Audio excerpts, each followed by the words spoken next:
नमस्कार. आज आपण बोलणार आहोत अतिशय महत्त्वाच्या विषयावरती. काय आहे विषय? तर तो विषय आहे इन्फर्टिलिटी, वंध्यत्व. हल्ली आपण बघतोच एकतर लग्न लवकर जुळत नाहीत आणि जुळली तर लवकर मुलं होत नाहीत. काय कारणं आहेत ह्याच्यावर आपण पुढची एक सिरीजच करणार आहोत. नक्की कोणती कोणती कारणं आहेत? आयुर्वेदानुसार सगळ्यात महत्त्वाचं काय असेल गर्भधारणेसाठी? तर आयुर्वेद म्हणतं सौमनस्य गर्भधारणा. मग सध्याच्या लाईफस्टाईलमध्ये खरंच हे आपल्याला दिसतंय का? ते आपण बघूया. सगळ्यात पहिल्यांदा आधी मुलं एज्युकेशन, करिअर याच्यामध्ये लागतात. मुलांचं वय 35 क्रॉस होऊन जातं, मुलींचं वय 30 क्रॉस होऊन जातं आणि मग त्यांची लग्न जमतात. त्याच्यानंतर मग फॅमिली प्लॅनिंग केलं जातं. ह्याच्यामध्ये काय होतं तर वय उलटून जातं. बरं शिक्षण करिअर झाल्यानंतर पण 1 बीएचके घेतला तर 2 बीएचके घ्यायचा आहे. 2 बीएचके घेतला तर कार घ्यायची आहे. लॅविश लाईफस्टाईलसाठी आपण कुटुंब आणि मूल हे सेकंडरी करतो. प्रायोरिटी बदलून जातात, बदलून घेतो आपण रादर. आणि मग ह्याचा परिणाम होतो फर्टाईल पिरियडमध्ये होतो म्हणा किंवा ओव्ह्युलेशन्स, स्पर्म काउंट, स्पर्मची क्वालिटी ह्या सगळ्यावरती होतो. बरं हे सगळं करत असताना आपण काहीतरी मेकॅनिकली करायचं आहे, मूल जन्माला घालायचं आहे, घरचे विचारतायत, समाज विचारतोय, या भावनेतून ते मेकॅनिकली केलं जातं. पण संतती अशी होत नसते. सौमनस्य गर्भधारणा तसं आयुर्वेद म्हणतो. म्हणजेच काय तर happy stage of mind, satisfaction असणं, समाधानी असणं आपल्या जीवनामध्ये खूप गरजेचं आहे. संततीसाठी स्पीड नको असतो, संततीसाठी घाई गडबड नको असते, तर संततीसाठी शांतता हवी असते, एकांत हवा असतो. आता हे तर झालंच, पण ह्याच्याबरोबर आपण दैनंदिन जीवनामध्ये काय करतो? दैनंदिन जीवनामध्ये सगळ्यात म्हणजे पोषणाचा अभाव. आयुर्वेदानुसार 7 धातूंपासून शुक्र बनतो. शुक्र हे प्रजोत्पादनासाठी वापरलं जातं. पण जर रस, रक्त धातू जे आपण जे खातो त्याच्यापासूनच बनणारे धातू नीट बनले नाहीत, तर पुढचा शुक्र धातू कसा बनेल? जेवणामध्ये कोलेस्ट्रॉल वाढेल म्हणून आपण दूध, ताक, तूप ह्या गोष्टी अवॉइड करतो. वेळेअभावी आपण बेकरी प्रॉडक्ट्स, त्याच्यानंतर प्रिझर्वेटिव्ह असलेले प्रॉडक्ट्स खातो.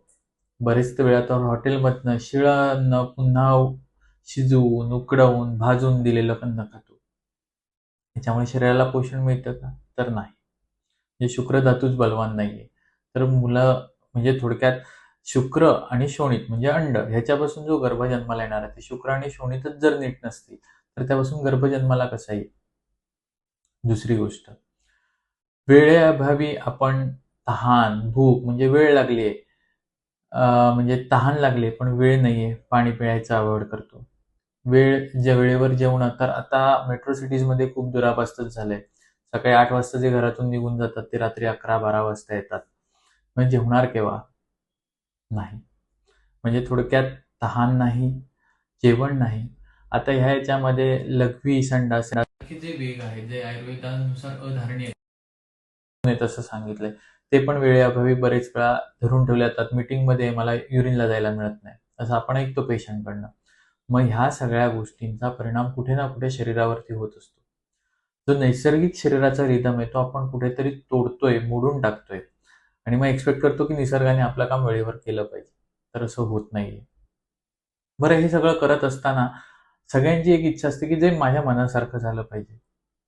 मी म्हणेन त्याच वेळेला मूल झालं पाहिजे, मी म्हणेन त्याच वेळेला सगळ्या गोष्टी घडत गेल्या पाहिजेत. तर ते आपल्या हातात नसतं. ते निसर्गाच्या हातात असतं. मग ह्या सगळ्यातनं कुठे ना कुठे स्ट्रेस यायला लागतो, डिप्रेशन यायला लागतं. म्हणजे थोडक्यात मानसिक परिणाम व्हायला लागतो आणि पुन्हा त्याचा परिणाम ओव्ह्युलेशन महिलांमध्ये आणि पुरुषांमध्ये शुक्रावरती होतो. बरेच वेळा आपल्याला जाणवणारे राग, शोक यासारख्या भावना आपण नीट प्रकारे व्यक्त करू शकत नाही. आणि हा एक प्रकारचा स्ट्रेस आतल्या आत कुठेतरी मनाला त्रास देत राहतो. शेवटी हे सगळं जाऊन येतं फर्टिलिटीवरती. शुक्र आणि ओव्हम ह्याच्या क्वालिटीवरती कुठे ना कुठे ह्याचा परिणाम होत राहतो. बरं हे सगळं करत असताना समाजात एक आपलं स्थान दाखवण्यासाठी म्हणा किंवा हा जो वाढलेला स्ट्रेस आहे तो कमी करण्यासाठी दारू, सिगरेट अशा घातक सवयी पण लागतात. परिणाम शुक्र कमी असणे, अनियमित पिरियड्स येणे, पीसीओडी यासारखे आजार. ही सगळी धावपळ सुरू असताना साहजिकच व्यायामासाठी वेळ मिळत नाही. व्यायाम करणे, ध्यान करणे, थोडाफार योगासनं करणे हे विषयच आपल्या लाईफस्टाईलमध्ये राहत नाही आणि मग शेवटी आपण काय करतो, तर वेगवेगळ्या प्रकारची औषधं खातो, पुन्हा वेगवेगळी केमिकल्स, पुन्हा तेच सगळं दुष्टचक्र चालू होतं. शरीरावरती पुन्हा केमिकल्सचा मारा केला जातो. म्हणजे जी गोष्ट नैसर्गिकरित्या झाली पाहिजे ती नैसर्गिकरित्या होतच नाही. आपण एक तर त्या गोष्टीला वेळ करतोय, तिला प्रायोरिटी देत नाही आहोत आणि सगळ्यात शेवटी हे सगळं झाल्यानंतर त्या शरीरावरती केमिकल्सचा मारा, वेगवेगळ्या ट्रीटमेंटचा मारा करतोय. म्हणजे जी गोष्ट सहज शक्य आहे, निसर्गाने आपल्याला दिलेली आहे, ती गोष्ट करण्यासाठी आपण आपल्या शिक्षण, करिअर ह्याच्या काय म्हणतो लालसेपायी तिथे त्याला आपण न्याय देऊ शकत नाही आहोत आणि आपल्या शरीराचा ऱ्हास करून घेत आहोत. म्हणजे थोडक्यात निसर्गाने आपल्याला काहीतरी चांगलं दिलंय, पण ह्या बाकीच्या गोष्टींमुळे आपण त्याला तणावामध्ये रूपांतरित करतो.